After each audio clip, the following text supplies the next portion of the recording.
If your first instinct when something breaks is to fix it yourself, to figure it out without Googling the answer, you're wired differently from almost everyone around you today. Welcome. You're about to understand why. There's something about people who grew up in the 70s and 80s that younger generations can't quite place. You can parallel park without a backup camera. You remember phone numbers. When the Wi-Fi goes out, you don't panic. You just exist. Let me take you back. If you grew up in the 70s or 80s, you lived through something that would probably be considered neglect today. Picture this. Every summer morning, your parents sent you outside with one instruction: be home before dark, no cell phone, no way to reach you, no tracking app. You just disappeared into the neighborhood for hours. And here's what that did to your brain. It built genuine independence. Not the kind you perform on social media, real independence. The kind where you solve problems because there's no one coming to solve them for you. Now, let's be honest.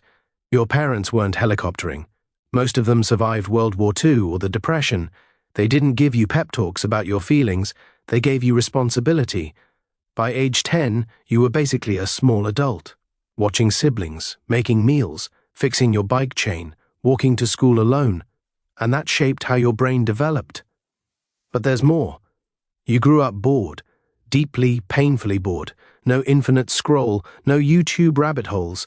Just you, the ceiling, and whatever your imagination could create. And boredom, it turns out, is where creativity lives. Now, here's the part younger generations won't understand. That boredom didn't break you. It made you resourceful in a way tutorials never will. You learned to entertain yourself, to think, to sit with discomfort without reaching for a device to numb it. Psychologists call this delayed gratification tolerance. You learned early that life doesn't pause. 'Cause you're not ready. You fell off your bike, you got back on. Got rejected, you moved on. No one called your parents.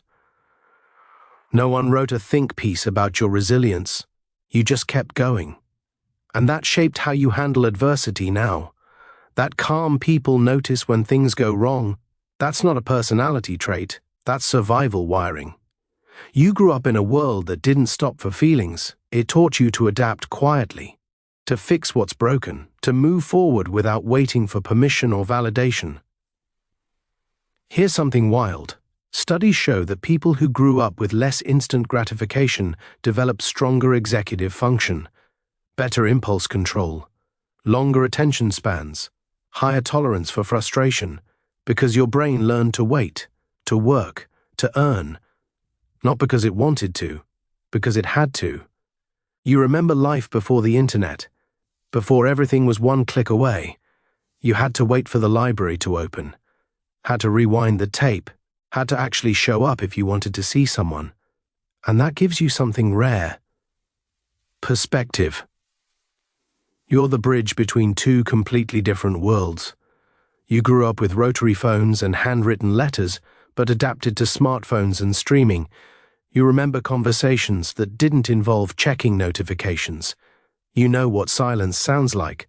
Real silence, not the kind you curate with noise-canceling headphones. And here's the uncomfortable truth. Your childhood wasn't easier. It was just honest. Failure happened, pain happened, boredom happened. And no one rushed in to erase it. So the next time someone asks why you don't need constant stimulation, why you can sit quietly without feeling anxious, why you fix things instead of replacing them, you can tell them. It's not nostalgia, it's wiring. You were raised in a world that forced independence, that normalized boredom, that didn't celebrate participation. You had to earn your place at the table, and that created a kind of self-reliance that's becoming increasingly rare. That's not bitterness, that's observation. Because people who grew up in the 70s and 80s carry something the algorithm can't replicate: patience, resourcefulness, the ability to exist without performance. You don't need validation from strangers. You already survived a world that didn't give it freely. You're not broken. You're not out of touch. You're just wired for a different operating system. One that runs on problem-solving instead of problem-avoiding, on delayed gratification instead of instant relief. on quiet competence instead of loud self-promotion, that's not nostalgia. That's wisdom. So if this sounds like you, if you grew up when MTV actually played music and summer meant disappearing until the streetlights came on, hit subscribe. Because the psychology that shaped your generation, that's what we explore here. And if you want to understand why your generation handles stress differently than everyone else, the next video hits even harder. You'll see exactly why. Drop a comment.